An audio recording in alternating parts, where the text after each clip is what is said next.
Okay, Year 4, Part 3 of The Butterfly Line, read by Mrs. Edwards. Okay. The school holidays always dragged interminably, because Bertie wasn't there on Sundays. But at least there were no lessons to endure with No Lips. She always went off in the holidays to stay with her sister by the sea in Margate. Instead of her lessons, though, Nanny Mason would take me on endless nature walks. "Walks on the wild side," she'd call them. I grumbled and stamped my feet. "But it's so boring," I'd tell her. "If we had zebras and water buffaloes and elephants and baboons and giraffes and wildebeests and spotted hyenas and black mamba snakes and vultures and lions, I wouldn't mind. But a few deer, a fox's hole and maybe a badger set, a dozen rabbit droppings, one robin's nest and some cuckoo pint." Once, before I could stop myself, I said, "And do you know, Nanny, there's white lions in Africa, real white lions?" "Fancy that," she laughed. "You and your fairy tales, Milly. You read too many books." Bertie and I didn't dare write letters to each other in case someone found them and read them. But school term came round again, and he'd be there under the wych elm on the first Sunday at 3 o'clock without fail. What we found to talk about all the time I honestly cannot remember. He sometimes said how he can never look at a circus poster without thinking of the White Prince.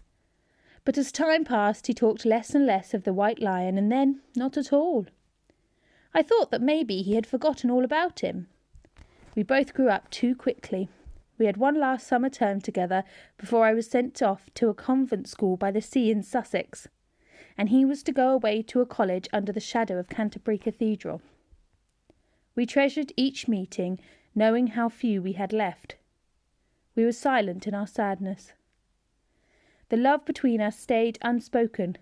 We knew it when our eyes met, when our hands touched. We were just so sure of each other. Before he left me that last Sunday, he gave me a kite he had made me in carpentry lessons at school, and told me I had to think of him every time I flew it. Then he went his way to his college, and I went mine to my convent, and we didn't see each other again. I was always very careful where I flew the kite he'd given me, just in case I lost it up a tree and couldn't get it back again. I thought that if I lost the kite, it would be like losing Bertie forever. I kept it on top of my cupboard in my bedroom. It's still up there to this day. Now, we did write because we were away from home and it was safe to do so. We wrote letters that talked to each other just as we had done all those years on Wood Hill. My letters were long and rambling about tittle-tattle at school, about how much happier it was at home now that No Lips had left. His were always short, and his handwriting so tiny you could barely read it. He was no happier shut inside the walls of his cathedral precinct than he had been before. There were bells, he wrote, always bells, bells to wake you up, bells for meals, bells for lessons, bells, bells, bells, cutting his days into thin slices. How we both hated bells. The last thing he heard at night was the night watchman walking the city walls outside his dormitory window, ringing his bell, and calling out, 12 o'clock, a fine night, and all's well. But he knew, as I knew, as everyone knew, that all was not well, that a great war was coming. His letters and mine were full of the dread of it. Then the storm of war broke. Like many storms, it rumbled only distantly at first, and we all hoped it would somehow pass us by. But it was not to be like that. Father looked so grand in his khaki uniform and shiny brown boots. He said goodbye to Nanny Mason and me on the front steps, climbed into his car, and was driven away. We never saw him again. I can't pretend I grieved much when the news came that he had been killed. I know a daughter should grieve for a dead father, and I tried to. I was sad, of course, but it is difficult to grieve for someone you never really knew. My father had always been a stranger to me. Worse, so much worse for me, was the thought that the same thing might one day happen to Bertie. I just hoped and prayed that the war would end whilst he was still safe at college in Canterbury. Nanny Mason kept saying it would all be over by Christmas. But Christmas came each year, and it was never over. I remember Bertie's last letter from college by heart. "Dearest Milly, I am now old enough to join up, so I shall. I have had all I can take of fences and walls and bells. I want to fly free, and this seems to be the only way I can do it. Besides, they need men. I can see you smiling at that. All you remember is a boy. I am over 6 foot now, and I shave twice a week, honestly. I may not write again for some time, but whatever happens, I shall be thinking of you always. Your Bertie. And that was the last I was to hear of him, for a while at least. The next chapter, a lot of old Codswallop. So we're back now to where the lady is telling the story to the young boy. The dog was whining at the kitchen door. "Let Jack out for me, will you?" said the old lady. "There's a dear. I'll tell you what, I'll fetch down the kite Bertie made for me, shall I? You'd like to see it, wouldn't you?" And she went out. I was only too happy to let the dog out and shut the door on him. She was back sooner than I expected. "There," she said, setting the kite down on the table in front of me. "What do you think of it, then?" It was huge, much bigger than I had expected, and covered in dust. It was made of brown canvas stretched over a wooden frame. All the kites I had seen had been more colourful, more flamboyant. I think the disappointment must have shown in my face. "She still flies, you know," she said, blowing off the dust. "You should see how she goes. You should see her." She sat down in her chair, and I waited for her to begin again. "Now then, where was I?" she asked. "I'm so forgetful these days." "Bertie's last letter," I said. He was just going off to the war. But what about the White Lion, the White Prince? What happened to him?" I could hear the dog barking wildly outside. She smiled at me. "Everything comes to he who waits," she said. "Why don't you have a look out of the window?" I looked. The lion on the hillside was blue no more. It was white now, and the dog was bounding across the hillside, chasing away a cloud of blue butterflies that rose all around him. "He chases everything that moves," she said. "But don't worry, he won't catch a single one. He never catches anything." "Not that lion," I said. "I meant the lion in the story. What happened to him?" "Don't you see? They're the same. The lion out there on the hillside and the lion in the story, they're the same." "I don't understand," I said. "You soon will," she replied. "You soon will." She took a deep breath before she began again. For many years, Bertie never spoke about the fighting in the trenches. He always said it was a nightmare best forgotten, best kept to himself. But later on, when he'd had time to reflect, when time had done its healing perhaps, then he told me something of how it had been. At 17, he'd found himself marching with his regiment along the straight roads of northern France up to the front line, heads and hearts high with hope and expectation. Within a few months he was sitting huddled at the bottom of a muddy trench, hands over his head between his knees, curling himself into himself as tight as he would go, sick with terror as the shells and whiz-bangs blew the world apart around him. Then the whistle would blow, and they'd be out and over the top into no man's land, bayonets fixed and walking towards the German trenches into the rat-tat-tat of machine-gun fire. To the left of him and to the right of him his friends would fall, and he would walk on, waiting for the bullet with his name on, which he knew would cut him down at any moment.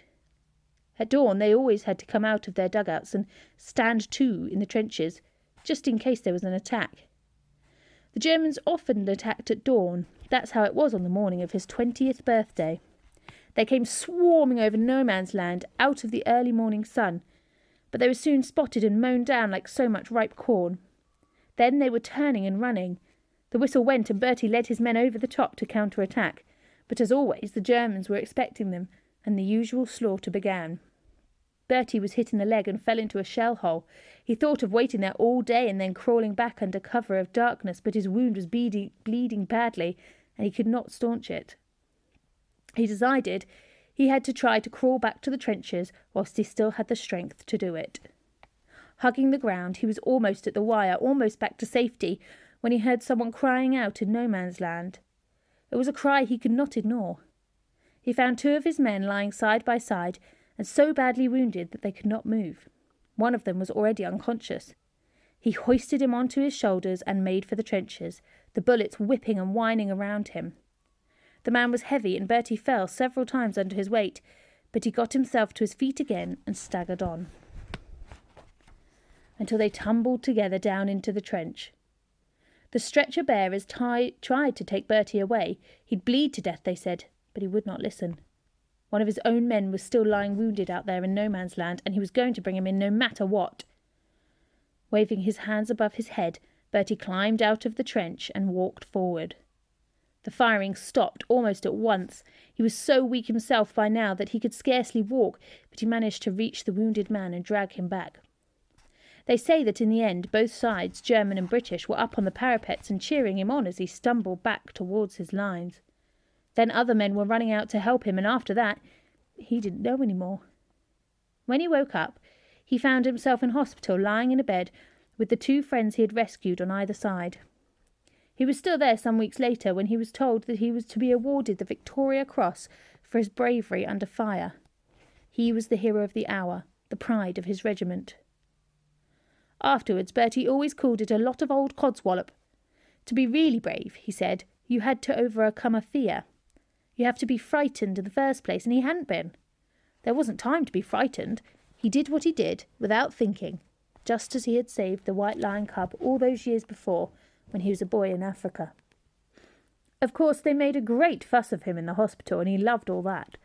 But his leg did not heal as well as it should have. He was still there in hospital when I found him. It was not entirely by accident that I found him. For over 3 years now there had been no letter, no word from him at all.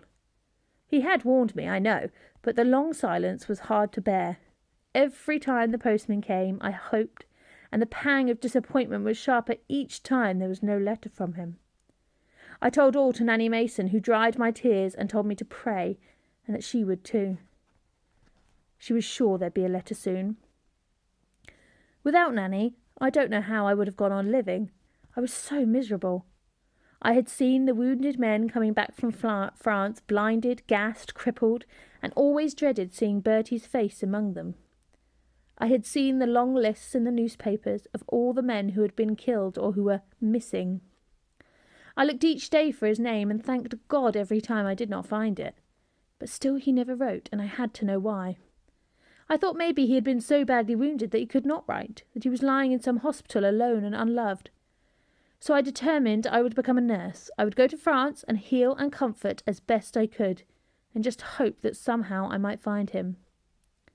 But I soon discovered that amongst so many men in uniform it would be hopeless to go looking for him. I didn't even know his regiment, nor his rank. I had no idea where to begin. I was sent to a hospital some 50 miles behind the lines, not too far from Amiens. The hospital was a converted chateau with turrets and great wide staircases and chandeliers in the wards. But it was so cold in winter that many of the men died as much from the cold as from their own wounds. We did all we could for them, but we were short of doctors and short of medicines.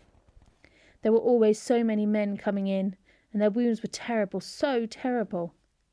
Each time we saved one, it was just such a joy to us.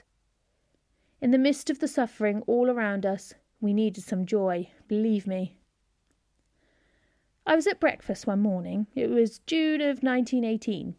I was reading a magazine, the Illustrated London News, I remember, when I turned the page and saw a face I knew at once. He was older, thinner in the face and unsmiling, but I was sure it was Bertie. His eyes were deepest and gentle, just as I remembered them. And there was his name, Captain Albert Andrews, V.C. There was a whole article underneath about what he had done, and how he was still recovering from his wounds in a hospital that turned out to be little more than 10 miles away. Wild horses would not have kept me from him. The next Sunday I cycled over. He was sleeping when I saw him first, propped up on his pillows, one hand behind his head. "Hello," I said. He opened his eyes and frowned at me. It was a moment or two before he knew me. "Been in the wars, have you?" I said. "Something like that," he replied.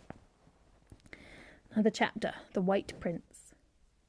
They said I could take him out in his wheelchair every Sunday, so long as I didn't tire him, so long as he was back by supper. As Bertie said, it was just like our Sundays had been when we were little.